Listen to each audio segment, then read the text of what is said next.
हरिओम। सनातन podcast में आपका हार्दिक स्वागत है। हम ब्रह्मसूत्र की यात्रा को आगे बढ़ाते हैं। आज हम ब्रह्मसूत्र के प्रथम अध्याय समन्वय के दूसरे पाद को समझने का प्रयास करेंगे। इस दिव्य ज्ञान की इस यात्रा में हमारे साथ बने रहें। पिछले पाद में हमने उन श्रुति वाक्यों पर विचार किया था जो एकदम स्पष्ट रूप से ब्रह्म का ही निर्देश करते हैं। जी, जैसे आनंदमयो अभ्यासात। हाँ, बिल्कुल। वहां कोई शंका की गुंजाइश नहीं थी। लेकिन उपनिषदों में कुछ ऐसे वाक्य भी हैं जो थोड़े कह सकते हैं रहस्यमयी हैं। थोड़े अस्पष्ट हैं। हाँ, अस्पष्ट है। उन्हें पहली बार पढ़ने पर ऐसा लग सकता है कि शायद यहाँ जीव की बात हो रही है, या किसी देवता की, या फिर उपासना के किसी सगुण रूप की। बिल्कुल।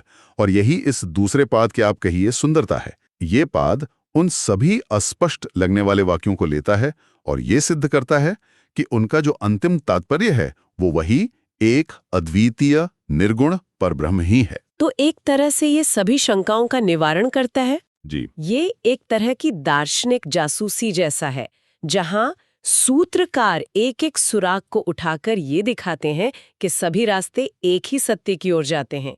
ये समन्वय अध्याय का मर्म है कि श्रुति में कोई अंतर्विरोध नहीं है। केवल हमारे देखने के दृष्टिकोण में भेद हो सकता है। एकदम सही। चलिए तो इस दार्शनिक जासूसी का पहला मामला उठाते हैं। छांदोग्य उपनिषद का एक बहुत प्रसिद्ध वाक्य है, सर्वम खल विदम ब्रह्म। अर्थात ये सब कुछ निश्चय ही ब्रह्म है। यहां तक तो सब स्पष्ट है, लेकिन आगे कहा गया है मनोमया प्राण शरीरा। जी, वह मनोमय है, उसका शरीर प्राण है। अब यहीं पर शंका उत्पन्न होती है, मनोमय यानी मन से युक्त, और मन तो जीव की उपाधि है। परब्रह्म को तो मन और वाणी से परे कहा गया है ना? बिल्कुल। तो क्या यहाँ जीव की ही उपासना करने को कहा जा रहा है? ये शंका बिल्कुल स्वाभाविक है, और इसी को वेदांत में पूर्व पक्ष कहते हैं। अच्छा, यानी विरोधी का पहला तर्क। हाँ, पहला और सबसे स्वाभाविक तर्क। उनका कहना है कि मन तो संकल्प विकल्प करता है, सुखी दुखी होता है, और ये सब तो संसारी जीव का लक्षण है, तो मनोमय तो जीवी होना चाहिए। लेकिन सूत्रकार इस शंका का निवारण पहले ही सूत्र में कर देते हैं। वे कहते हैं सर्वत्र प्रसिद्धोपदेशात। इसका क्या अर्थ हुआ? इसका अर्थ है कि हमें वाक्य के एक टुकड़े को नहीं, पूरे संदर्भ को देखना होगा। वाक्य का आरंभ किससे हुआ? सर्वम खलविदम ब्रह्म से। जी, यह ब्रह्म का सबसे प्रसिद्ध उपदेश है कि वही जगत का एकमात्र कारण है। जब उपदेश की शुरुआत ही ब्रह्म से हो रही है, तो बीच में वर्णित गुण किसी और के कैसे हो सकते हैं? ये बात तो तर्कसंगत है कि हमें संदर्भ को प्राथमिकता देनी चाहिए, पर फिर भी मन में ये सवाल उठता है कि ब्रह्म के लिए मनोमय जैसे जीव के गुणों का प्रयोग ही क्यों किया गया? बहुत अच्छा प्रश्न है, और अगला सूत्र इसी का उत्तर देता है। सूत्रकार कहते हैं कि यहाँ जिन गुणों की बात हो रही है वो उपासना के लिए कहे गए हैं, और वो ब्रह्म में ही संभव है। विलक से। देखिए ना, आगे क्या क्या कहा गया है। सत्य संकल्पः, आकाशात्मा, सर्वोत्कर्मा, सर्वकामः। अब इन पर विचार कीजिए। सत्य संकल्प। जिसका संकल्प कभी झूठा न हो। हाँ, क्या किसी जीव का संकल्प हमेशा सत्य होता है? नहीं। फिर सर्वकर्मा, जो संपूर्ण जगत की उत्पत्ति, स्थिति और लय का कर्ता हो। ये तो ईश्वर का गुण है। बिल्कुल। और सर्वकामः, जिसकी सारी कामनाएं नित्य पूर्ण हो। जीव तो कामनाओं के जाल में ही फंसा है। तो ये सारे विशेषण तो किसी सर्वशक्तिमान सत्ता की ओर ही संकेत कर रहे हैं, है कि नहीं? हाँ, ये बात तो स्पष्ट है। सर्वकर्मा होना किसी देहधारी जीव के लिए असंभव है। वो तो अपने ही कर्मों के फल में बंधा है। बिल्कुल। और यही अगला सूत्र कहता है, अनुपपत्तेस्तु न शारीरः। अच्छा। यानी ये सर्वेश्वर वाले गुण शारीर अर्थात शरीरधारी जीव में अनुपपन्न है, मतलब घटित ही नहीं हो सकते, असंभव है। इसलिए यहां जीव की बात नहीं हो सकती। और एक बहुत ही निर्णायक प्रमाण भी उसी उपनिषद में मिलता है। वो क्या है? वहां उपासक कहता है कि मैं यहां से जाकर उसे प्राप्त करूंगा। यहां पर दो सत्ताएं स्पष्ट हैं, एक मैं यानी उपासक जीव, और एक उसे यानी उपास्य ब्रह्म। अच्छा, कर्म और कर्ता का भेद। जी, जब प्राप्त करने वाला और जिसे प्राप्त किया जाना है दोनों का इतना स्पष्ट भेद बताया गया है, तो मनोमय पुरुष और उपासक जीव एक कैसे हो सकते हैं? ठीक है, ये सिद्ध हुआ कि मनोमय ब्रह्म ही है। लेकिन एक और शंका यहाँ सिर उठाती है। पूछिए। उसी प्रकरण में उसे हृदय जैसे छोटे से स्थान में स्थित बताया गया है, अणु से भी सूक्ष्म, जो सर्वव्यापी है वो एक अणु जितने छोटे स्थान में कैसे समा सकता है? ये तो विरोधाभास लगता है। हाँ, ये एक बहुत सामान्य शंका है और सूत्रकार इसका भी समाधान करते हैं। वे कहते हैं कि छोटे स्थान में स्थित बताने का ये अर्थ नहीं कि ब्रह्म का स्वरूप छोटा हो गया। ये केवल उपासना की सुविधा के लिए है, ताकि साधक ध्यान केंद्रित कर सके। साधक अपने हृदय में उस पर ब्रह्म पर ध्यान केंद्रित कर सके। इसका बहुत सुंदर दृष्टांत आकाश का दिया जाता है। आकाश तो सर्वव्यापी है ना? जी है। पर हम कहते हैं घड़े के भीतर का आकाश या सुई के छेद में आकाश। ऐसा कहने से क्या आकाश छोटा हो जाता है? नहीं, बिल्कुल नहीं। नहीं। उसी प्रकार सर्वव्यापी ब्रह्म पर भी हृदय में ध्यान किया जा सकता है। इससे उसका सर्वव्यापक स्वरूप खंडित नहीं होता। बहुत सुंदर दृष्टांत है। अच्छा, एक और सूक्ष्म प्रश्न है। यदि जीव और ब्रह्म दोनों एक ही हृदय रूपी शरीर में रहते हैं, तो जैसे कमरे में रहने वाले दो लोगों पर एक दूसरे के कर्मों का असर पड़ता है, क्या वैसे ही जीव के सुख दुख का असर साक्षी ब्रह्म पर भी नहीं पड़ेगा? ये बहुत गहरा प्रश्न है। सूत्रकार कहते हैं न वैशेष्यात्। मतलब? नहीं। नहीं। हाँ, नहीं, ऐसा नहीं होगा, क्योंकि दोनों के स्वभाव में विशेष अंतर है। जीव अज्ञान के कारण स्वयं को शरीर, मन, बुद्धि मान लेता है और कर्ता भोक्ता बन जाता है। और सुख दुख भोगता है। जी, जबकि ब्रह्म उसी शरीर में रहते हुए भी केवल साक्षी है। वो अकर्ता है, अभोक्ता है। वो कर्म और उसके फल से लिप्त नहीं होता। ठीक वैसे ही जैसे सूर्य का प्रकाश कीचड़ पर भी पड़ता है और कमल पर भी, पर वो दोनों के गुण दोष से लिप्त नहीं होता। अद्भुत। तो इस पहले प्रकरण से ये स्पष्ट हुआ कि संदर्भ और विशेषणों के आधार पर मनोमय पुरुष ब्रह्म ही है। अब कठोपनिषद के एक और रहस्यमयी मंत्र पर चलते हैं। जी। वहाँ कहा गया है, जिसके लिए ब्राह्मण और क्षत्रिय भोजन बन जाते हैं और मृत्यु उपसेचन है, यानी चटनी आचार। हाँ, उसे भला कौन जान सकता है। यहाँ सब कुछ खा जाने वाला, संहार करने वाला अत्ता यानी भोक्ता कौन है? ये मंत्र सुनकर तो भय लगता है। सब कुछ खा जाने वाला। यहाँ पूर्व पक्ष कहता है कि यह संहार की शक्ति अग्नि में होती है, या फिर ये कर्म फल भोगने वाला जीव हो सकता है। पर सूत्र बहुत स्पष्ट रूप से कहता है अत्ता चराचर ग्रहणात्, यानी यहाँ अत्ता अर्थात भक्षण करने वाला पर ब्रह्म ही है। और इसका कारण? क्योंकि यहाँ भोजन के रूप में किसी एक दो वस्तु की नहीं बल्कि चराचर जगत की बात हो रही है। ब्राह्मण और क्षत्रिय तो केवल पूरी सृष्टि के प्रतिनिधि हैं।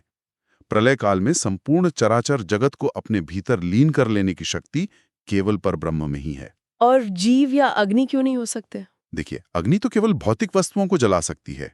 वो चेतना को या पूरे ब्रह्मांड को अपने में लीन नहीं कर सकती।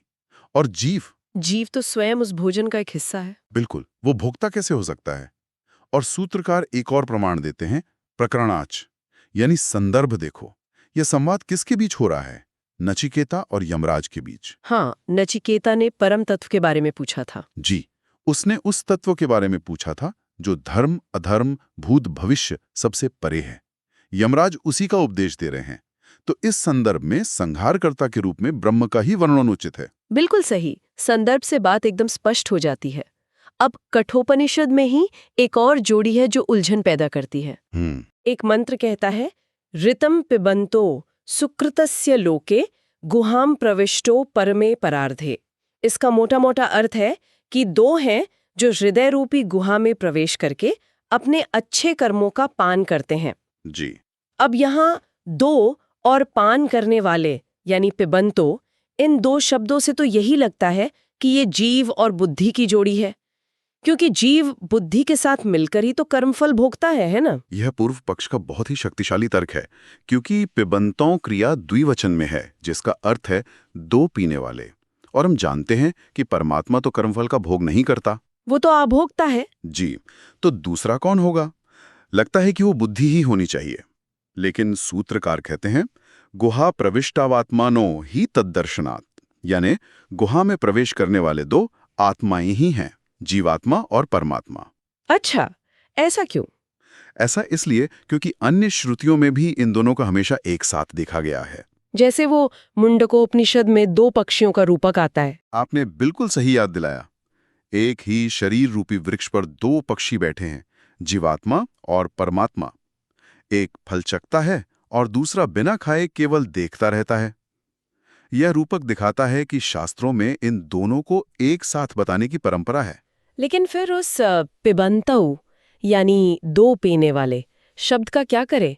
अगर पीता केवल एक ही है तो क्रिया द्विवचन में क्यों है? यहाँ व्याकरण का एक बहुत सुंदर नियम लागू होता है, जिसे छत्रिणो गच्छन्ति न्याय कहते हैं। छत्रीणो गच्छन्ति। हाँ, मान लीजिए 10 लोग कहीं जा रहे हैं और उनमें से केवल एक ने छाता पकड़ा हुआ है, फिर भी हम क्या कहते हैं?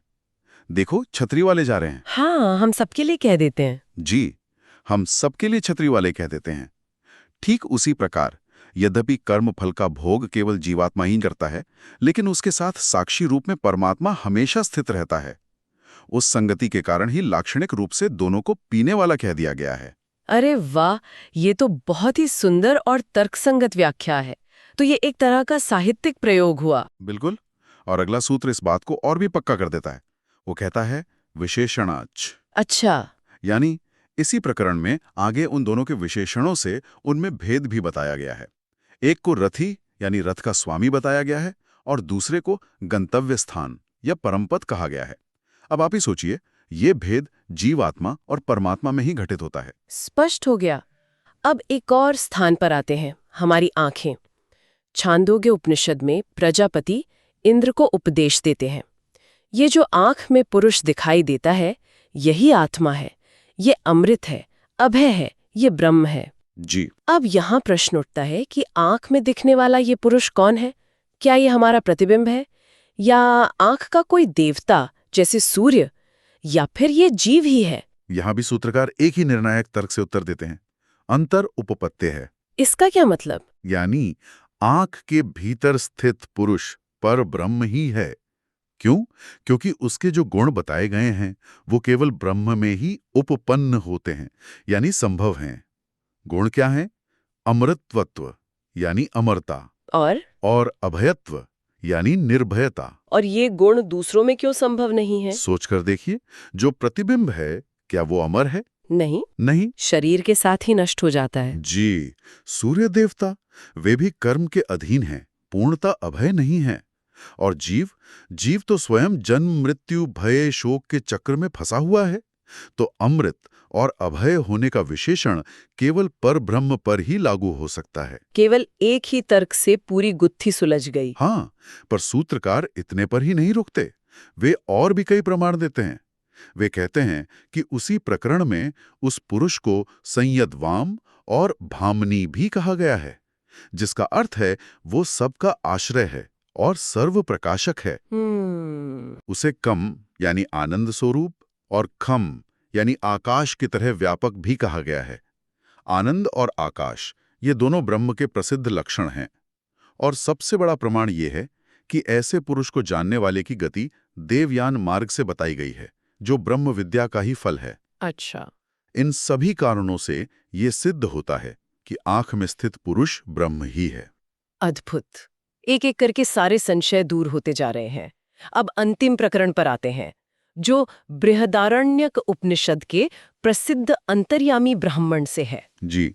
याज्ञवल्क्य कहते हैं कि एक तत्व है जो पृथ्वी के भीतर है पर पृथ्वी उसे नहीं जानती, जो जल के भीतर है पर जल उसे नहीं जानता। वो भीतर रहकर अदृश्य रूप से सबका नियमन करता है।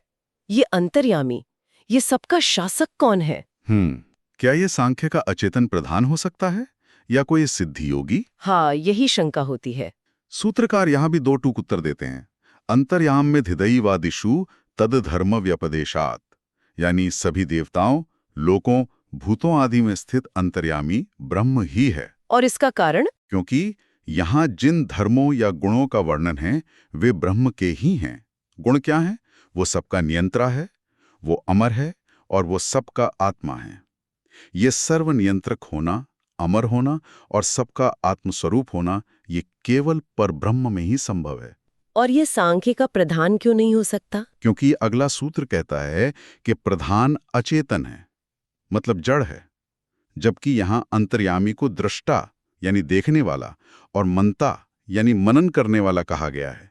ये सब चेतना के धर्म हैं, जड़ के नहीं। ठीक है, तो वो कोई चेतन सत्ता है, पर वो जीव क्यों नहीं हो सकता? कोई महान योगी भी तो हो सकता है। ये भी नहीं हो सकता, क्योंकि कोई भी योगी कितना भी सिद्ध क्यों ना हो, उसकी शक्तियां सीमित होती हैं। वो पृथ्वी, जल, अग्नि, सूर्य सारे लोकों का एक साथ नियमन नहीं कर सकता। और अंतिम सूत्र इस बात को बिल्कुल स्पष्ट कर देता है, शारीरश्चो भयेपे हे भेदेन नेनम अधीयते। इसका क्या अर्थ है? इसका अर्थ है कि यह अंतर्यामी शारीर अर्थात जीव भी नहीं हो सकता, क्योंकि श्रुति की दोनों ही शाखाओं में जीव और अंतर्यामी का स्पष्ट भेद बताया गया है। श्रुति कहती है जो विज्ञान यानी जीव में रहता हुआ विज्ञान के भीतर है, और विज्ञान जिसका शरीर है वो अंतर्यामी है। अच्छा, तो जीव को नियंत्रित होने वाला बताया है और अंतर्यामी को नियंत्रक। जी, तो जब शासक और शासित का भेद इतना स्पष्ट है तो वे दोनों एक कैसे हो सकते हैं? तो आज की इस गहन चर्चा से ये बात शीशे की तरह साफ हो गई।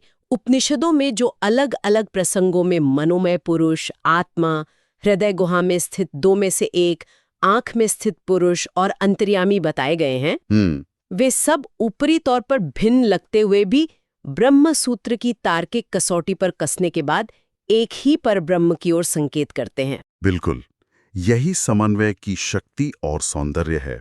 जो विविधता सतह पर दिखती है, उसके भीतर की तात्विक एकता को उजागर करना, हर शंका का, हर संभावित विरोधी तर्क का सम्मानपूर्वक उल्लेख करके फिर तर्क और श्रुति प्रमाण से उसका समाधान करना। इससे साधक के मन में कोई संशय शेष नहीं रहता। जी, और उसकी श्रद्धा अद्वितीय ब्रह्म में और भी दृढ़ हो जाती है। चलिए अब आगे बढ़ते हैं। बहुत अच्छा, अब हम आगे चलते हैं। आज एक ऐसे विषय पर चर्चा करते हैं जो हर साधक के मन में कभी ना कभी उठता जरूर है। यह एक मौलिक प्रश्न है जो सनातन धर्म और विशेषकर वेदांत दर्शन की नींव में है। हम सब जीवन भर कुछ न कुछ करते हैं, अच्छे कर्म, यज्ञ, दान, तप, पूजा पाठ, और इन सब के पीछे एक आशा होती है कि हमें कुछ उत्तम फल मिलेगा, शायद स्वर्ग, शायद पुण्य, या शायद अंतिम लक्ष्य मोक्ष। पर क्या हो यदि वेदांत दर्शन यह कहे कि आपके करने से, आपके किसी भी कर्म से वो अंतिम लक्ष्य पाया ही नहीं जा सकता? यही वो गुत्थी है जिसे आज हम सुलझाने का प्रयास करेंगे। कर्म और ज्ञान के मार्ग में क्या अंतर है?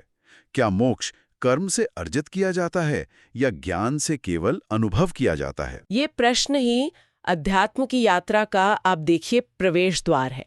जब तक ये जिज्ञासा उत्पन्न नहीं होती तब तक व्यक्ति केवल कर्म कांड में ही उलझा रहता है। ब्रह्म सूत्र और उस पर आचार्य शंकर का भाष्य इसी प्रश्न को केंद्र में रखकर हमें मार्ग दिखाते हैं। और समझने वाली सबसे पहली और सबसे महत्वपूर्ण बात यह है कि कर्म के फल और ज्ञान के फल की प्रकृति में ही आकाश और पाताल का अंतर है। ये दो भिन्न वस्तुएं हैं, दो भिन्न दिशाएं हैं। तो चलिए इसी अंतर को समझने के लिए सबसे पहले कर्म के स्वभाव को ही पकड़ते हैं। हम अपने दैनिक जीवन में जो भी करते हैं, चाहे वो लौकिक हो जैसे कार्यालय जाना या पारलौकिक जैसे संध्या बंदन करना, सब कर्म ही हैं। शास्त्र इन कर्मों के फल को किस दृष्टि से देखते हैं? क्या इसकी कोई श्रेणी है? हाँ, ये बहुत रोचक है कि शास्त्र केवल अच्छा फल या बुरा फल कहकर बात समाप्त नहीं करते हैं। वो फल के स्वभाव का एक तरह से वैज्ञानिक विश्लेषण करते हैं। किसी भी कर्म का फल इन 4 प्रकारों में से एक ही हो सकता है: उत्पाद्य, आप्य, संस्कार्य और विकार्य। इन चारों के बाहर कर्म का कोई 5वां फल संभव ही नहीं है। उत्पाद्य, आप्य, संस्कार्य और विकार्य, ये शब्द सुनने में थोड़े क्लिष्ट लगते हैं। इन्हें यदि हम सरल उदाहरणों से समझें तो शायद बात अधिक स्पष्ट होगी। उत्पाद्य का अर्थ है जिसे उत्पन्न किया जाए। बिल्कुल, पहला है उत्पाद्य। उत्पाद्य अर्थात जो पहले नहीं था और कर्म के द्वारा जिसे अस्तित्व में लाया गया। जैसे एक कुम्हार मिट्टी को गूंथकर चाक पर घुमाकर एक नए घड़े का निर्माण करता है। घड़ा पहले नहीं था, कुम्हार के कर्म ने उसे उत्पन्न किया, तो ये घड़ा उत्पाद्य फल है। समझ गया। और आप्य, इसका अर्थ हुआ जिसे प्राप्त किया जाए। सही। दूसरा है आप्य, अर्थात किसी स्थान या वस्तु तक पहुंचना या उसे प्राप्त करना। जैसे कोई तीर्थयात्री पैदल चलकर काशी पहुंचता है तो काशी की प्राप्ति उसके चलने रूपी कर्म का आप्य फल है। वो काशी में पहले से नहीं था, वो कर्म करके वहां पहुंचा। ठीक है, तो उत्पन्न करना और प्राप्त करना। अब बचे संस्कार्य और विकार्य। संस्कार्य का अर्थ संस्कार से जुड़ा हुआ लगता है, यानी किसी वस्तु को शुद्ध करना या सुधारना। आपने बिल्कुल सही समझा। तीसरा है संस्कार्य। इसमें कोई नई वस्तु उत्पन्न नहीं होती, न ही किसी नई जगह पहुंचा जाता है, बल्कि पहले से उपस्थित वस्तु में ही कोई दोष हटाकर या गुण डालकर उसका परिष्कार किया जाता है। जैसे खदान से निकले स्वर्ण में कई अशुद्धियां होती हैं, उसे अग्नि में तपाकर शुद्ध किया जाता है। यह स्वर्ण की शुद्धि संस्कार्य फल है। या फिर किसी बालक को गुरुकुल भेजकर उसे सुसंस्कृत बनाना। और अंतिम विकार्य। इसका अर्थ तो विकार या परिवर्तन से ही होगा। जैसे दूध का दही बन जाना, यही इसका श्रेष्ठ उदाहरण है। चौथा है विकार्य, अर्थात किसी वस्तु का स्वरूप ही बदल जाए। जैसे दूध में थोड़ा जामन डालने की क्रिया से उसका स्वरूप बदलकर दही हो जाता है। यह दूध का विकार है। हमारे छोटे से छोटे और बड़े से बड़े सभी लौकिक और पारलौकिक कर्मों के फल इन्हीं 4 श्रेणियों में आते हैं। इसके अतिरिक्त कोई संभावना नहीं है। ये विश्लेषण तो अद्भुत है, पर जब मैं इन चारों फलों के बारे में सोचता हूं, उत्पन्न हुआ घड़ा, प्राप्त की हुई काशी, शुद्ध किया हुआ सोना या दही में बदला हुआ दूध, इन सब में मुझे एक बात समान दिख रही है। ये सभी स्थायी नहीं है, इनका एक जीवन काल है। आपने उस मर्म को पकड़ लिया है जहां से वेदांत का मार्ग आरंभ होता है। यही कर्मफल का स्वभाव है। इन चारों प्रकार के फलों में एक बात समान है, ये सभी अनित्य हैं, यानी अस्थायी हैं, नाशवान हैं। इसे थोड़ा और विस्तार से समझते हैं। जो घड़ा उत्पन्न हुआ है वो आज नहीं तो कल फूटेगा ही। जिसका भी आरंभ है उसका अंत निश्चित है। जिस काशी को प्राप्त किया है उससे वियोग भी निश्चित है। यात्री वहां सदा नहीं रह सकता, उसे लौटना होगा। जिस सोने को शुद्ध किया है उसमें फिर से अशुद्धि मिल सकती है, और जिस दूध का दही बना है वो दही भी कुछ समय बाद खट्टा होकर नष्ट हो जाएगा। बिल्कुल, यही कर्मफल की सीमा है। अब ऐसी सिद्धांत को हमारे सबसे महान समझे जाने वाले धार्मिक कर्मों पर लागू करके देखिए। बड़े बड़े यज्ञ, कठिन तप, महादान, इनसे क्या फल मिलता है? इनसे स्वर्ग की प्राप्ति हो सकती है, जो कि एक आप्य फल है। पितृलोक की प्राप्ति हो सकती है, पर स्वर्ग भी तो एक स्थान ही है, एक लोक है। कर्म से प्राप्त होने के कारण वह भी अनित्य है। श्रीमद् भगवद गीता में भगवान स्वयं कहते हैं, क्षीणे पुण्य मर्त्यलोकम विशन्ति, अर्थात पुण्य क्षीण होने पर उन्हें वापस मृत्यु लोक में आना ही पड़ता है।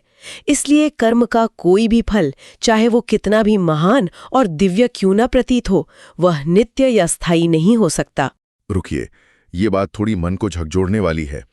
इसका अर्थ तो ये हुआ कि हमारी पूरी पारंपरिक धारणा कि अच्छे कर्म करो तो स्वर्ग मिलेगा, वो स्वर्ग भी एक अस्थायी पड़ाव मात्र है, एक तरह का कॉन्जी होटल जहां आपका पुण्य रूपी धन समाप्त होने पर आपको चेकआउट करना ही पड़ेगा।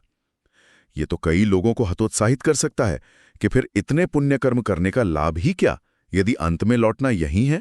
आपका प्रश्न बहुत स्वाभाविक है, पर शास्त्र हतोत्साहित नहीं कर रहे हैं। वे हमें एक ऊंची दृष्टि दे रहे हैं। वे कह रहे हैं कि कर्म बुरे नहीं हैं। निष्काम भाव से किए गए पुण्य कर्म चित्त शुद्धि के लिए और एक बेहतर जीवन के लिए आवश्यक है। परंतु यदि आपका लक्ष्य आत्यंतिक निवृत्ति अर्थात स्थायी शांति या मोक्ष है, तो आपको कर्म के क्षेत्र से ऊपर उठकर ज्ञान के क्षेत्र में आना होगा।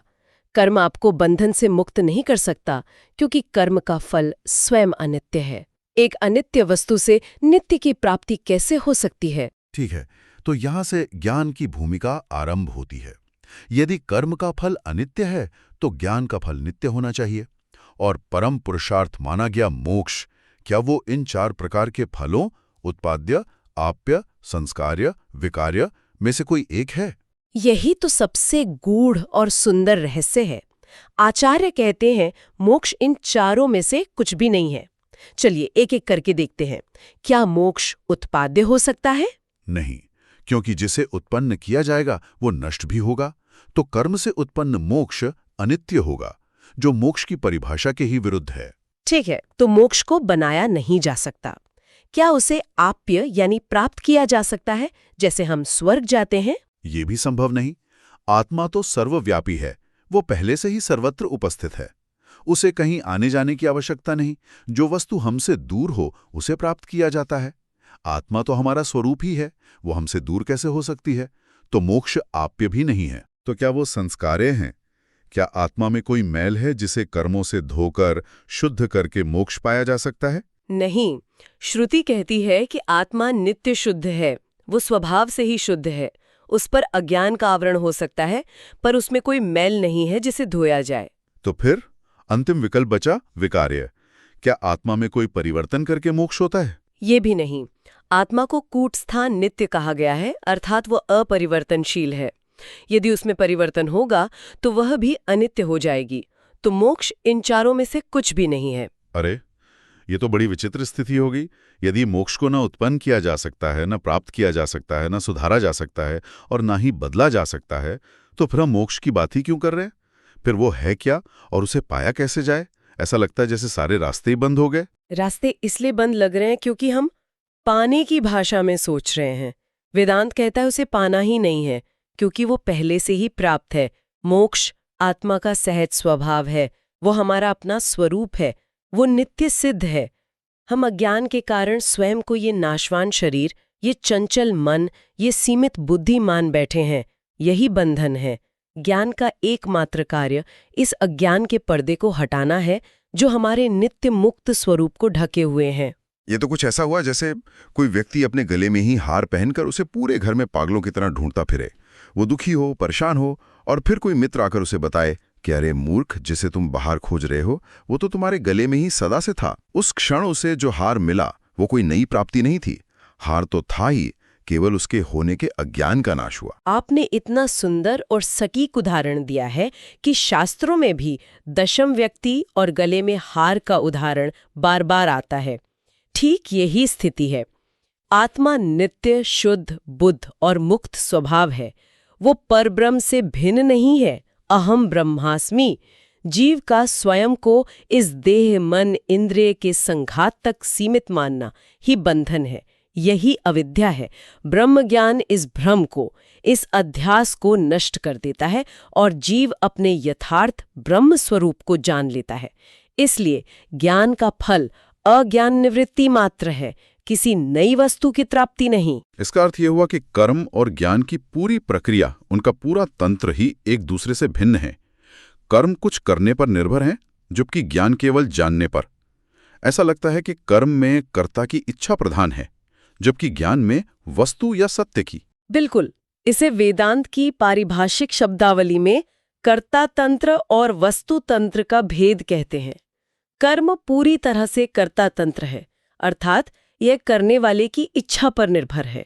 वो किसी कर्म को कर सकता है, नहीं कर सकता है, या अलग ढंग से भी कर सकता है। जैसे कोई व्यक्ति चाहे तो यज्ञ करे, न चाहे तो न करे, चाहे तो विष्णु के लिए करे, चाहे तो शिव के लिए करे। ये सब उसकी इच्छा, उसके संकल्प पर निर्भर है। और ज्ञान वस्तुतंत्र कैसे हुआ? ज्ञान वस्तुतंत्र है, अर्थात यह वस्तु के स्वरूप पर निर्भर करता है, जानने वाले की इच्छा पर नहीं। आप अपनी इच्छा से ये तय नहीं कर सकते कि अग्नि ठंडी है। आपको अग्नि को उसके यथार्थ स्वरूप यानी उष्ण रूप में ही जानना होगा। ज्ञान हमेशा वस्तु के अधीन होता है, ज्ञाता के अधीन नहीं। आप यह तय नहीं कर सकते कि सत्य क्या होगा। आप केवल सत्य को वैसा जान सकते हैं जैसा वो है। इसका मतलब ये हुआ कि ब्रह्म जैसा है उसे वैसा का वैसा ही जानना ज्ञान है। हम अपनी कल्पना से, अपनी भक्ति से, अपनी इच्छा से ब्रह्म का कोई नया स्वरूप नहीं गढ़ सकते। हमें तो केवल उस पर्दे को हटाना है जो यथार्थ पर पड़ा है। ये तो विज्ञान जैसा हुआ। एक वैज्ञानिक अपनी इच्छा से गुरुत्वाकर्षण का नियम नहीं बदल सकता, वो केवल उसे खोज सकता है, जान सकता है। यथार्थ। इसीलिए ब्रह्म ज्ञान किसी मानसिक क्रिया का परिणाम नहीं है, जैसे ध्यान या उपासना। ये समझना बहुत महत्वपूर्ण है। ध्यान और उपासना जैसी क्रियाएं चित्त को एकाग्र और शुद्ध करने के लिए अत्यंत आवश्यक साधन हैं। वे ज्ञान के लिए योग्यता प्रदान करती हैं, पर वे स्वयं ज्ञान नहीं है। ज्ञान तो प्रमाण से उत्पन्न होता है, और ब्रह्म के विषय में एकमात्र प्रमाण वेद उपनिषद रूपी शास्त्र हैं। गुरु के मुख से उन शास्त्र वाक्यों को सुनकर मनन करके वस्तु के यथार्थ स्वरूप का साक्षात्कार करना ही ज्ञान है। और तर्क भी तो यही कहता है, क्योंकि मोक्ष नित्य है, उसे अनित्य कर्मों द्वारा कैसे पाया जा सकता है? जो शाश्वत है उसे किसी क्षणिक क्रिया से कैसे रचा जा सकता है? तो हमारे श्रुति ग्रंथ, हमारे उपनिषद, क्या वे भी इसी बात की बार बार पुष्टि करते हैं कि मोक्ष केवल ज्ञान से ही संभव है, कर्म से नहीं? निश्चित रूप से श्रुतियां एक स्वर में इसी सत्य का उद्घोष करती हैं। मुंडकोपनिषद का प्रसिद्ध वाक्य है, ब्रह्मविद ब्रह्मैव भवति, अर्थात ब्रह्म को जानने वाला ब्रह्म ही हो जाता है। यहाँ हो जाता है का अर्थ कोई परिवर्तन नहीं है। ऐसा नहीं है कि पहले वह जीव नामक एक वस्तु था और ज्ञान के बाद ब्रह्म नामक दूसरी वस्तु बन गया। हो जाता है का अर्थ है होने का बोध हो जाना। वह ब्रह्म था, ब्रह्म है और ज्ञान के द्वारा केवल यह जान लेता है कि मैं ही ब्रह्म हूँ। अज्ञान के कारण जो भेद प्रतीत हो रहा था वो ज्ञान के प्रकाश से मिट जाता है। और ज्ञान का फल भविष्य में नहीं, तत्काल मिलता है। जैसे कर्म का फल तो समय आने पर मिलता है, आज किया गया दान शायद अगले जन्म में फल दे, पर ज्ञान का फल क्या वो भी भविष्य में मिलता है? या जैसे कमरे में प्रकाश का स्विच ऑन करते ही अंधकार तुरंत नष्ट हो जाता है, उसे नष्ट होने में क्षण भर का भी विलंब नहीं होता। अंतर को पकड़ लिया। कर्म का फल कालांतर में यानी कुछ समय बाद मिलता है। आज आपने बीज बोया, फसल भविष्य में मिलेगी, परंतु ज्ञान का फल तात्कालिक है। इसे सद्य मुक्ति कहते हैं। जिस क्षण यथार्थ का बोध होता है उसी क्षण अज्ञान का नाश होता है और उसी क्षण मुक्ति का अनुभव होता है। क्योंकि मुक्ति कोई दूर देश काल में स्थित वस्तु नहीं है कि वहां तक यात्रा करनी पड़े।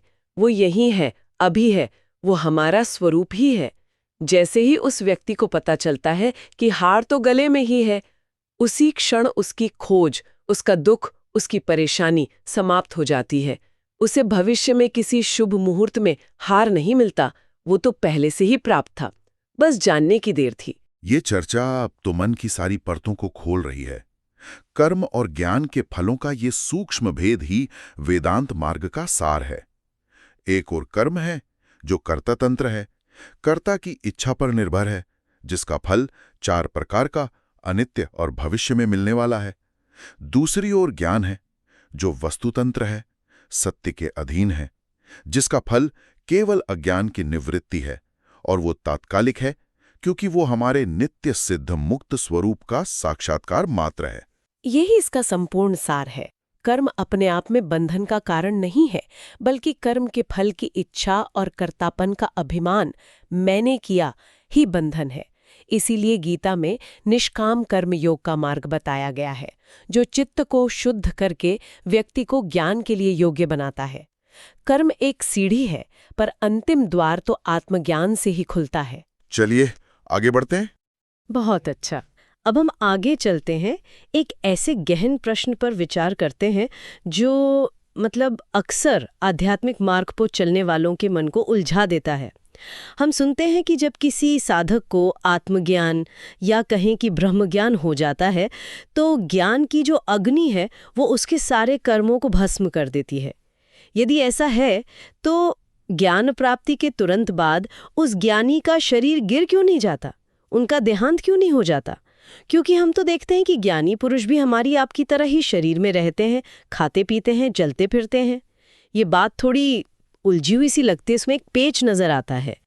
ये वास्तव में एक बहुत ही महत्वपूर्ण और गूढ़ प्रश्न है और इसका समाधान कर्म के सिद्धांत की गहराइयों में छिपा है।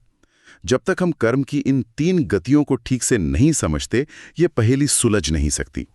शास्त्र हमारे कर्मों को मुख्य रूप से 3 भागों में बांटते हैं, संचित, प्रारब्ध और आगामी। जब हम इन तीनों की प्रकृति और वो इनके काम करने के तरीके को समझ लेते हैं, तब ये उलझन अपने आप ही सुलझ जाती है।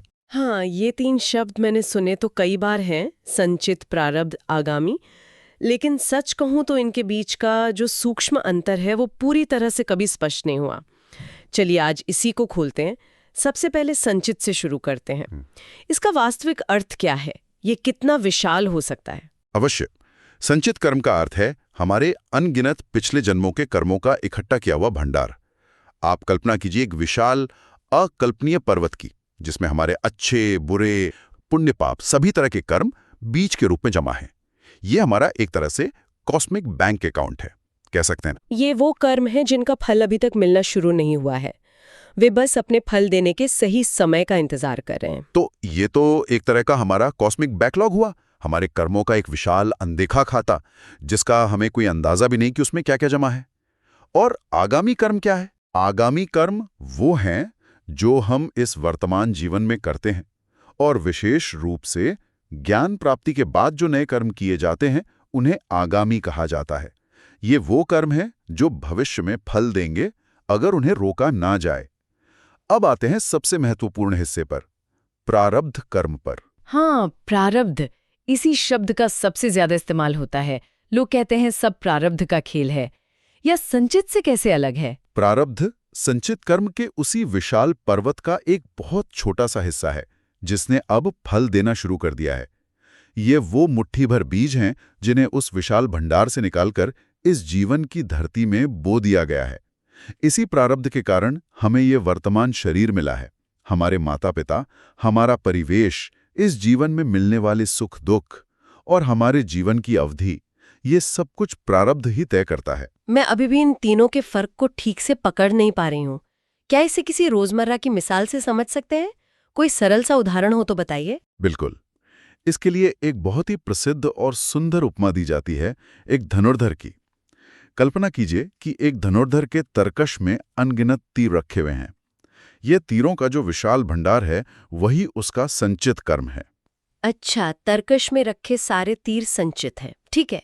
अब जो तीर वो भविष्य में चलाने के लिए तरकश से निकालने वाला है या हाथ में लेकर निशाना साध रहा है, वे आगामी कर्म हैं, यानी जिन्हें अभी भी रोका जा सकता है, वापस तरकश में रखा जा सकता है।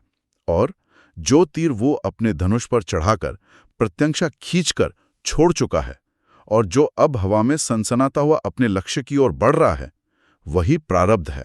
वाह, ये उपमा तो बहुत सटीक है। तो अगर मैं सही समझ रही हूँ तो जो तीर हवा में है उसका कुछ नहीं कर सकते। एक बार जब तीर कमान से निकल गया तो धनुर्धर खुद भी उसे वापस नहीं बुला सकता। उसे तो अपने लक्ष्य तक पहुंचना ही है। आपने बिल्कुल सही पकड़ा, वो तीर अपना पूरा वेग समाप्त होने तक चलेगा ही। अब इस उपमा को ज्ञान के संदर्भ में देखते हैं।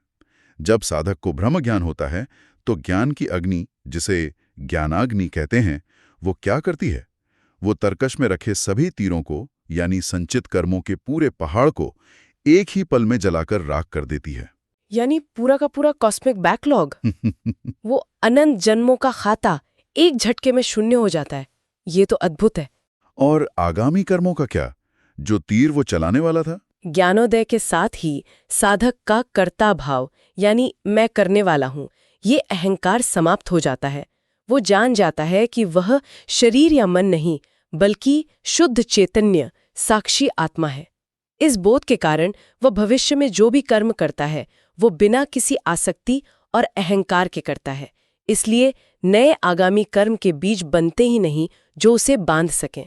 वो तरकश में नए तीर डालना ही बंद कर देता है। तो इस मिसाल के हिसाब से ज्ञानी एक ऐसा धनुर्धर है जो अपने तरकश में आग लगा देता है और नए तीर बनाना भी बंद कर देता है। लेकिन उस एक तीर का क्या जो पहले ही छूट चुका है? बस यही इस पहेली का हल है। जो प्रारब्ध रूपी तीर कमान से छूट चुका है, उसे ज्ञान की अग्नि भी नहीं रोक सकती। वो तीर तो अपने लक्ष्य तक जाएगा ही। इसी प्रकार ज्ञानी का शरीर भी तब तक बना रहता है जब तक कि उन प्रारब्ध कर्मों का भोग समाप्त नहीं हो जाता, जिनके कारण ये शरीर मिला था। छांदोग्य उपनिषद का एक प्रसिद्ध सूत्र है, तस्य तावदेव चिरम यावन्न विमोक्ष्ये अथ संपत्यस्य। इसका अर्थ क्या हुआ? इसका अर्थ है, उस ज्ञानी के लिए बस उतनी ही देर है जब तक वो इस प्रारब्ध जनित शरीर से मुक्त नहीं हो जाता। शरीर छूटते ही वो ब्रह्म में पूरी तरह विलीन हो जाता है। हमारे शास्त्रों में तो व्यास, वशिष्ठ, सनत कुमार जैसे महान ऋषि और अवतारों का भी वर्णन मिलता है। क्या उन पर भी यही साधारण नियम लागू होता है? उनका जीवन तो बहुत असाधारण लगता है, जैसे वे किसी और ही नियम से चल रहे हों। उनका तो एक जीवन समाप्त होने के बाद भी दूसरा शुरू हो जाता है किसी विशेष कार्य के लिए। आपने बहुत सही मुद्दा उठाया है। यहीं पर ब्रह्मसूत्र एक विशेष स्थिति का वर्णन करते हैं जो सामान्य ज्ञानी से अलग है। यह उन महान सिद्ध आत्माओं की बात करता है जिन्हें आधिकारिक पुरुष कहा गया है। ये वे ज्ञानी हैं जो आत्म साक्षात्कार कर चुके हैं। वे पूरी तरह से मुक्त हैं, लेकिन उन्हें ईश्वर द्वारा या सृष्टि के विधान द्वारा कुछ विशेष कार्यों का अधिकार या दायित्व सौंपा गया है। एक मिनट, आधिकारिक पुरुष यानी एन ऑफिसर या वन विथ अथॉरिटी। तो आप ये कह रही हैं कि मुक्ति के बाद भी ड्यूटी लग सकती है। ये तो बिल्कुल ही अलग और नई बात है। हाँ, आप इसे ऐसे समझ सकते हैं, उनका शरीर धारण करना केवल उनके व्यक्तिगत प्रारब्ध का फल नहीं होता, बल्कि एक बहुत बड़े सार्वभौमिक उद्देश्य की पूर्ति के लिए होता है। जैसे वेदों का प्रचार प्रसार करना, किसी युग में धर्म की स्थापना करना या लोक कल्याण के लिए कोई विशेष कार्य संपन्न करना। ऐसे महापुरुषों का शरीर उनके अपने प्रारब्ध के अधीन नहीं होता, बल्कि उनके मिशन या अधिकार के अधीन होता है। तो इसका मतलब ये हुआ कि जब तक उनका वो ईश्वरीय कार्य, वो मिशन पूरा नहीं हो जाता, तब तक वे शरीर में बने रहते हैं, चाहे उनका निजी प्रारब्ध समाप्त भी हो गया हो। बिल्कुल। इतना ही नहीं, वे उस कार्य को पूरा करने के लिए अपनी इच्छा से, स्वेच्छा से एक के बाद एक या एक साथ अनेक शरीर भी धारण कर सकते हैं। उनका संकल्प ही उनके शरीर में बने रहने का कारण होता है, प्रारब्ध नहीं। ये तो सुनने में किसी चमत्कार या किसी पौराणिक कथा जैसा लगता है। क्या हमारे पुराणों और स्मृतियों में इसके कुछ ठोस उदाहरण हैं जिनसे ये सिद्धांत और भी पक्का होता हो? अनेकों उदाहरण हैं जिस बात को पूरी तरह से स्पष्ट करते हैं। जैसे एक बहुत प्राचीन ऋषि थे जिनका नाम था अपांतर तमस। आपस्तंभ धर्म सूत्र में उल्लेख है कि उन्हें स्वयं भगवान विष्णु ने आदेश दिया था कि द्वापर युग के अंत में वे कृष्ण द्वैपायन व्यास के रूप में जन्म लें। महर्षि वेद व्यास, जी। जिन्होंने महाभारत और पुराणों की रचना की, वो असल में किसी और जन्म में कोई और ऋषि थे और उन्हें ये काम सौंपा गया था। जी हाँ, उनका उद्देश्य था वेदों का विभाजन करना और पुराणों की रचना करना, ताकि कलयुग के साधारण मनुष्यों के लिए भी ज्ञान सुलभ हो सके। उनका जन्म उनके किसी प्रारब्ध के कारण नहीं, बल्कि इस महान अधिकार या मिशन को पूरा करने के लिए हुआ था। इसी तरह एक कथा आती है कि महर्षि भृगु और कई अन्य महर्षियों का वरुण देव के एक महान यज्ञ में पुनः जन्म हुआ था। सुनना पड़ा था। हाँ, वो एक बहुत प्रसिद्ध कथा है। जब राजा नेमि के श्राप के कारण महर्षि वशिष्ठ को विदेह होना पड़ा, यानी शरीर त्यागना पड़ा, तो सृष्टि के कई महत्वपूर्ण कार्यों में बाधा आने लगी। तब देवताओं ने उनसे अनुरोध किया। उनके अनुरोध पर उन्होंने मित्र और वरुण के माध्यम से पुनः शरीर धारण किया, क्योंकि सृष्टि के संचालन के लिए उनके ज्ञान और उनकी उपस्थिति की बहुत आवश्यकता थी। तो उन्हें एक तरह से वापस ड्यूटी पर बुलाया गया, क्योंकि उनके बिना काम नहीं चल रहा था। ये तो सचमुच अद्भुत है। और ब्रह्मा जी के मानस पुत्र सनत कुमार का भी ऐसा ही कुछ वर्णन है। हाँ, सनत कुमार, सनक, सनंदन और सनातन, ये चारों जन्म से ही ज्ञानी और मुक्त थे। कथा है कि सनत कुमार ने भगवान शिव के वरदान से पृथ्वी पर धर्म की स्थापना के लिए स्कंद यानी भगवान कार्तिकेय के रूप में जन्म लिया था। ये सभी उदाहरण अकाट्य रूप से ये सिद्ध करते हैं कि इन आधिकारिक पुरुषों का शरीर में बने रहना उनके निजी प्रारब्ध से नहीं, बल्कि उनके मिशन की अवधि से बंधा होता है। और ये सब करते हुए क्या वे अपने पिछले स्वरूप और ज्ञान को याद रखते हैं, या फिर साधारण मनुष्य की तरह वे भी जन्म के साथ सब कुछ भूल जाते हैं? नहीं, यही तो उनकी विशेषता है। यही उन्हें साधारण जीव से अलग करती है। वे माया या अज्ञान के बंधन में नहीं बंधते। जन्म लेने के बाद भी वे अपने पिछले जन्मों, अपनी असली पहचान और अपने संपूर्ण ज्ञान को पूरी तरह से याद रखते हैं। उनके लिए शरीर बदलना केवल पुराने वस्त्र बदलकर नए वस्त्र पहनने जैसा है। आत्मा का ज्ञान और स्वरूप वैसा का वैसा ही बना रहता है। आपने एक और हैरान कर देने वाली बात कही थी कि वे एक ही समय में एक से अधिक शरीर भी धारण कर सकते हैं। इसका क्या अर्थ है? क्या वे एक साथ कई जगहों पर अलग-अलग शरीरों में मौजूद हो सकते हैं? अवश्य। योग सिद्धि के द्वारा वे ऐसा सहज ही कर सकते हैं। योग शास्त्रों में इसका विस्तार से वर्णन है, जिसे काया व्यूह रचना कहते हैं।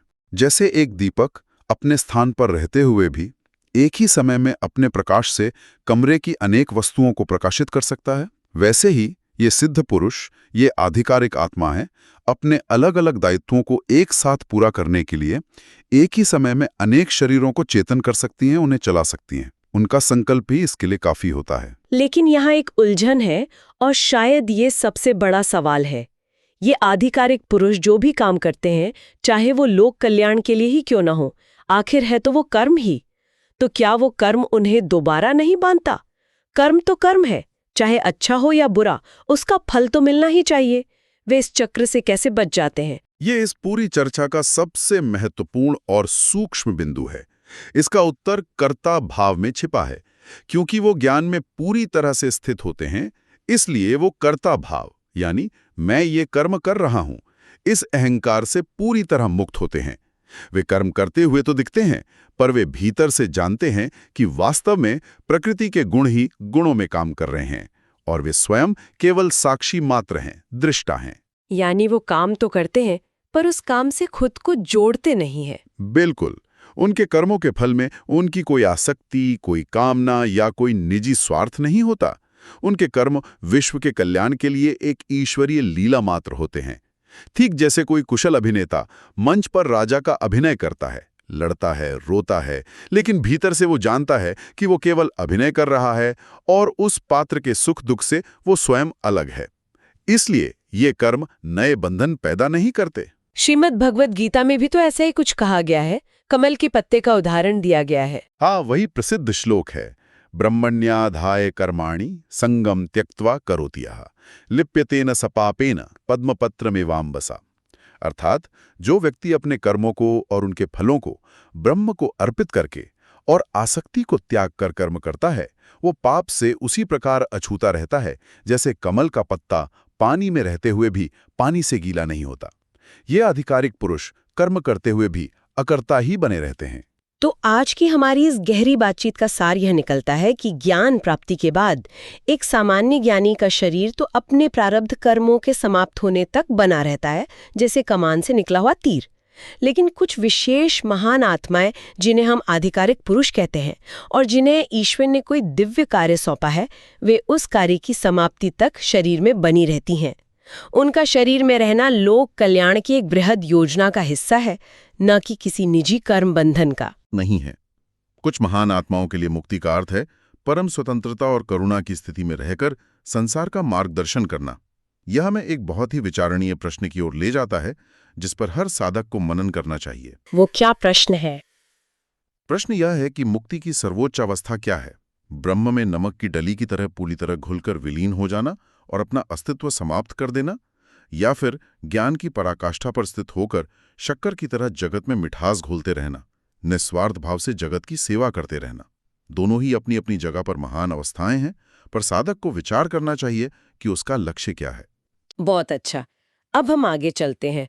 आज एक ऐसे विषय पर गहन विचार करते हैं जो शायद हर उस व्यक्ति के मन में उठता है जो अपनी पारिवारिक और सामाजिक जिम्मेदारियों के साथ साथ आध्यात्मिक मार्ग पर भी चलना चाहता है। निसंदेह ये एक बहुत ही व्यावहारिक और गहरा प्रश्न है। हाँ, क्योंकि जब भी हम सनातन धर्म में मोक्ष या ब्रह्म ज्ञान की बात करते हैं तो आंखों के सामने एक ही छवि आती है।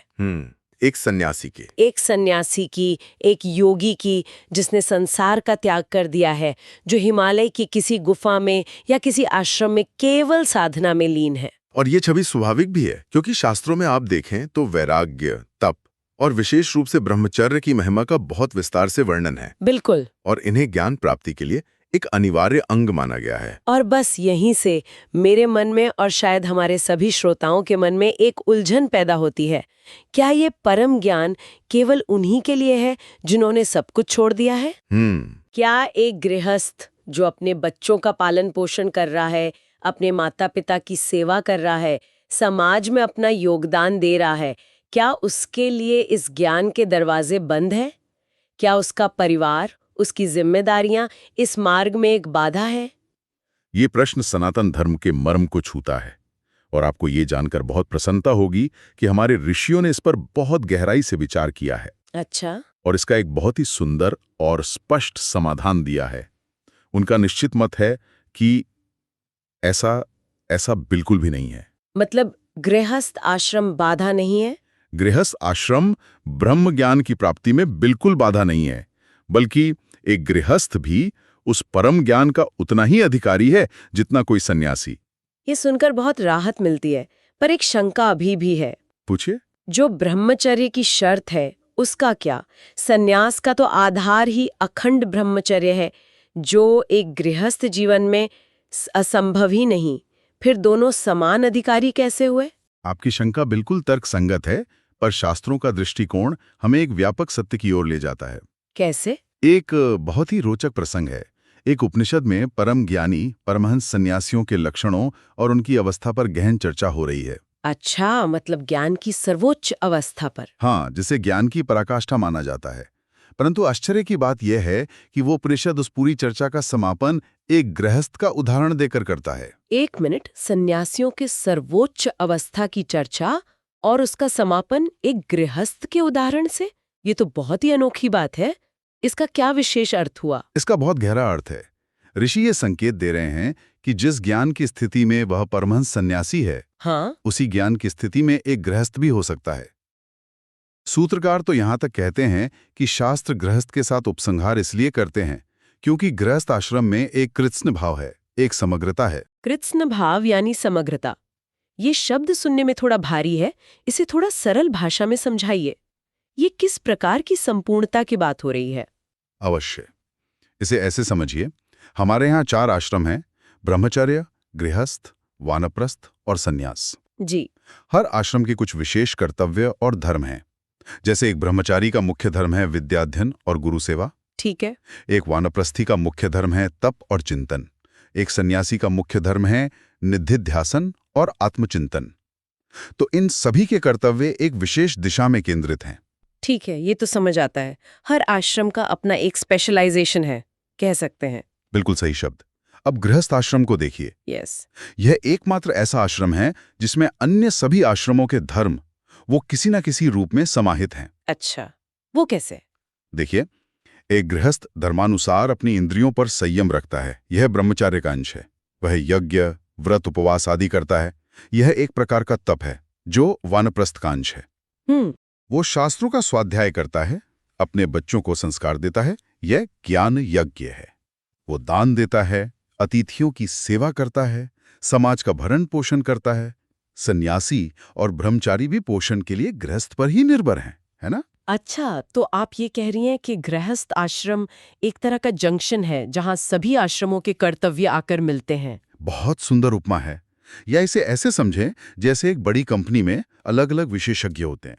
कोई फाइनेंस देखता है, कोई मार्केटिंग। हाँ, बिल्कुल। लेकिन जो सीईओ होता है, उसे इन सभी विभागों का ज्ञान रखना पड़ता है और उनमें एक संतुलन बनाना पड़ता है। तो गृहस्थ की भूमिका कुछ वैसी ही है। ठीक वैसी ही है। वो जीवन के हर पहलू को धर्म, अर्थ, काम, इन सबको संतुलित करते हुए मोक्ष की ओर बढ़ता है। इसीलिए उसके जीवन में एक समग्रता है, एक कृत्स्न भाव है जो उसे अद्वितीय बनाता है। और शास्त्र ये दिखाकर कि एक ज्ञानी गृहस्थ भी हो सकता है, ये स्थापित कर देते हैं कि ज्ञान किसी आश्रम विशेष की संपत्ति नहीं है। यह दृष्टिकोण तो पूरी सोच को ही बदल देता है। इसका मतलब ये हुआ कि गृहस्थ होना कोई आध्यात्मिक कॉम्प्रोमाइज नहीं है, बल्कि यह अपने आप में एक संपूर्ण साधना का अवसर है। वाह, ठीक यही बात है।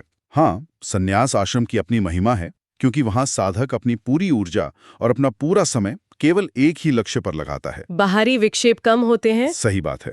परंतु गृहस्थ के लिए भी ज्ञान का द्वार पूरी तरह से खुला है, क्योंकि उसका जीवन ही धर्म के सभी अंगों को एक साथ साधने की एक प्रयोगशाला बन जाता है। यह सुनकर तो वाकई बहुत शांति और उत्साह का अनुभव हो रहा है। इसका अर्थ है कि हमारी रोजमर्रा की भागदौड़, हमारी जिम्मेदारियां व्यर्थ नहीं है। लेकिन यहाँ एक और गहरा प्रश्न मेरे मन में उठ रहा है। पूछिए। ये तो मैं मान गई कि एक गृहस्थ भी ज्ञानी हो सकता है, पर उसके जो कर्म हैं, जैसे आपने कहा यज्ञ करना, दान देना, परिवार का पालन करना, क्या ये कर्म सीधे सीधे ज्ञान प्राप्ति में सहायक होते हैं? या ये केवल पुण्य कर्म है जिनका फल स्वर्ग आदि होता है, पर ज्ञान से इनका सीधा संबंध नहीं? कर्म और ज्ञान, इन दोनों में क्या रिश्ता है? आपने अब इस चर्चा के हृदय को स्पर्श किया है। कई लोग मानते हैं कि कर्म और ज्ञान 2 अलग-अलग रास्ते हैं जिनका आपस में कोई मेल नहीं। पर हमारे ऋषियों का निष्कर्ष इससे कहीं अधिक सूक्ष्म और गहरा है। क्या कहते हैं वो? वो कहते हैं, मौनवदितरेषाम अप्युपदेशात। मौनवत, इसका अर्थ हुआ मौन के समान। ये तो और भी रहस्यमयी लग रहा है। एक गृहस्थ के कर्म मौन के समान कैसे हो सकते हैं? मौन तो चुप रहना या ध्यान करना है, और कर्म तो सक्रियता है। ये तो एक दूसरे के विपरीत लगते हैं। आपका संदेह स्वाभाविक है। इस गुत्थी को सुलझाने के लिए हमें पहले ये समझना होगा कि एक सन्यासी के लिए मौन का वास्तविक अर्थ क्या है। उपनिषद एक ज्ञानी सन्यासी के लिए 3 साधनों का उपदेश देते हैं: पांडित्य, बाल्य और मौन। पांडित्य, बाल्य और मौन, इन्हें थोड़ा विस्तार से बताइए। देखिए, पांडित्य का अर्थ है शास्त्रों का गहरा अध्ययन और ज्ञान। वेदों और उपनिषदों के वाक्यों को सुनकर उन पर विचार करके आत्म तत्व का बौद्धिक निश्चय करना, ये ज्ञान का श्रवण और मनन का पक्ष है। ठीक है।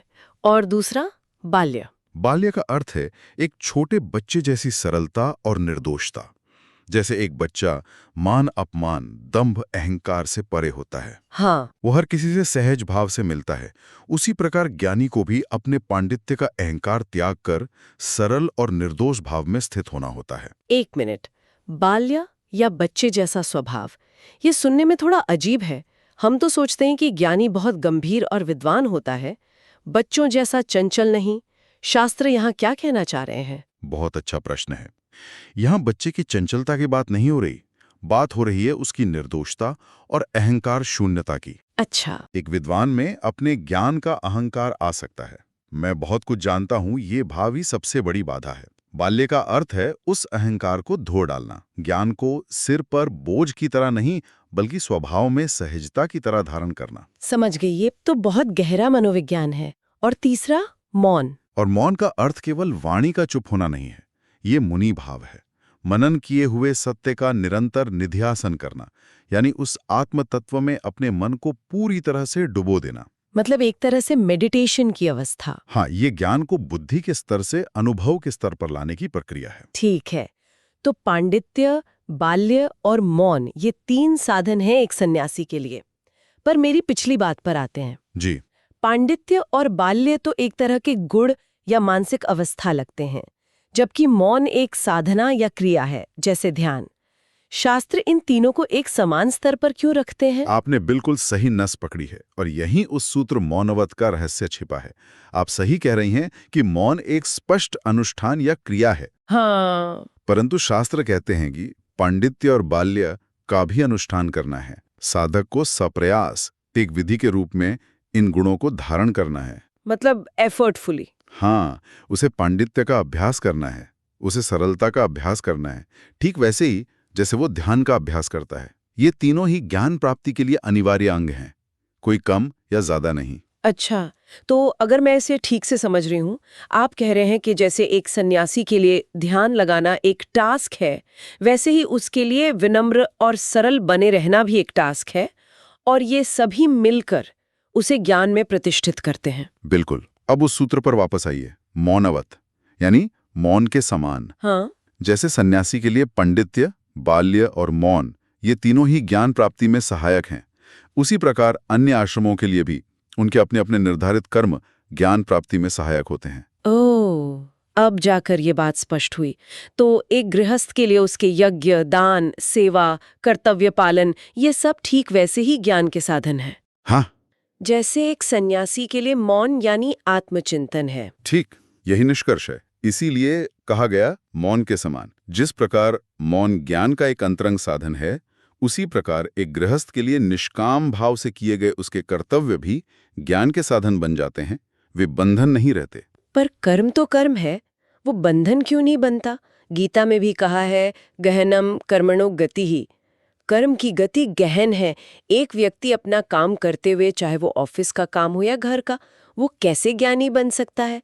ये प्रक्रिया क्या है? प्रक्रिया है भाव बदलने की। कर्म स्वयं में न तो बांधता है और न ही मुक्त करता है। बांधता है कर्म के साथ जुड़ा हुआ कर्तापन का अहंकार। मैंने किया और फल की आसक्ति कि इसका फल मुझे मिलना चाहिए। जब एक गृहस्थ अपने सभी कर्मों को ईश्वर की पूजा समझकर फल की इच्छा के बिना केवल अपना कर्तव्य समझकर करता है, तो वे कर्म कर्मयोग बन जाते हैं। कर्मयोग। हाँ, कर्मयोग। ये कर्म उसके चित्त को शुद्ध करने का काम करते हैं। जैसे एक मैले दर्पण में आप अपना चेहरा साफ नहीं देख सकती, वैसे ही राग, द्वेष, अहंकार और कामनाओं से मलिन चित्त में आत्मतत्व का अनुभव नहीं हो सकता। निष्काम कर्म उस दर्पण को साफ करने वाले वस्त्र का काम करते हैं। अच्छा। वे धीरे धीरे चित्त के मैल को हटाते जाते हैं और एक शुद्ध, शांत और निर्मल चित्त ही ब्रह्म ज्ञान को धारण करने की योग्य बनता है। इस प्रकार कर्म ज्ञान का विरोधी नहीं बल्कि उसका सबसे बड़ा सहयोगी और आधार बन जाता है। ये मैले दर्पण का उदाहरण अद्भुत है। इसने पूरी बात को एकदम शीशे की तरह साफ कर दिया। तो इसका मतलब ये हुआ कि मुझे और आपको मोक्ष के लिए अपनी नौकरी या परिवार छोड़कर भागने की जरूरत नहीं है। बिल्कुल नहीं। मुझे कहानी याद आती है। सुनाइए। एक राजा था जो राजपाट से ऊब गया था और सब कुछ छोड़कर एक ऋषि से ज्ञान लेना चाहता था। ओके। ऋषि ने उसकी बात सुनी और कहा, तुम ज्ञानी बनना चाहते हो, ये बहुत अच्छी बात है, पर तुम्हारा मार्ग जंगल में नहीं, तुम्हारे राजमहल में ही है। राजमहल में? हाँ। उन्होंने कहा, तुम अगले 12 वर्षों तक बिना किसी आसक्ति के केवल प्रजा के कल्याण के लिए न्यायपूर्वक शासन करो, यही तुम्हारी सबसे बड़ी तपस्या और साधना होगी। वो राजा 12 वर्ष तक उसी भाव से राजधर्म का पालन करता रहा और उसे वहीं आत्मज्ञान की उपलब्धि हुई। अद्भुत! ये तो सच में आंखें खोलने वाली बात है। इसका मतलब है कि हमारा कर्म क्षेत्र ही हमारा धर्म क्षेत्र है, हमारा ऑफिस ही हमारा तपोवन बन सकता है और हमारा परिवार ही हमारा संग बन सकता है। निश्चित रूप से ये दृष्टिकोण जीवन को एक नई गरिमा और एक नया अर्थ देता है। हर छोटा बड़ा काम अगर सही भाव से किया जाए तो वो परमात्मा की ओर एक कदम बन जाता है। आपकी सेवा ही आपकी पूजा बन जाती है। तो आज की इस गहन चर्चा का सार यही है कि सनातन धर्म का मार्ग किसी एक वर्ग के लिए आरक्षित नहीं है। ये सन्यासी के लिए भी है और गृहस्थ के लिए भी। बिल्कुल। एक गृहस्थ अपने आश्रम के धर्मों का निष्काम भाव से पालन करते हुए उसी परम सत्य को उपलब्ध हो सकता है। वास्तव में गृहस्थ आश्रम अपनी समग्रता में धर्म, अर्थ, काम और मोक्ष, इन चारों पुरुषार्थों को एक साथ साधने का एक अनूठा और संपूर्ण अवसर प्रदान करता है। ये एक बहुत ही आशावादी और सशक्त बनाने वाला दृष्टिकोण है। ये हमें पलायन नहीं बल्कि रूपांतरण सिखाता है। हमें अपने कर्तव्यों से भागने की आवश्यकता नहीं है, बल्कि उन्हीं कर्तव्यों को साधना का माध्यम बनाना है। ठीक कहा। आज की ये चर्चा निश्चित रूप से उन सभी साधकों के लिए प्रेरणादायक होगी जो अपने सांसारिक उत्तरदायित्वों के साथ साथ आध्यात्मिक उन्नति की भी अभिलाषा रखते हैं। ये हमें इस एक शक्तिशाली विचार के साथ छोड़ जाती है कि शायद मोक्ष कहीं दूर किसी भविष्य में या किसी गुफा में नहीं, बल्कि हमारे रोज के कामों को सही भाव से करने में ही छिपा है। तो हमें आशा है कि आपको हमारी आज की चर्चा पसंद आई होगी। सनातन धर्म से संबंधित ऐसी ही और चर्चाओं के लिए हमारे चैनल को अवश्य सदस्य डालें। धन्यवाद। जय श्री राम।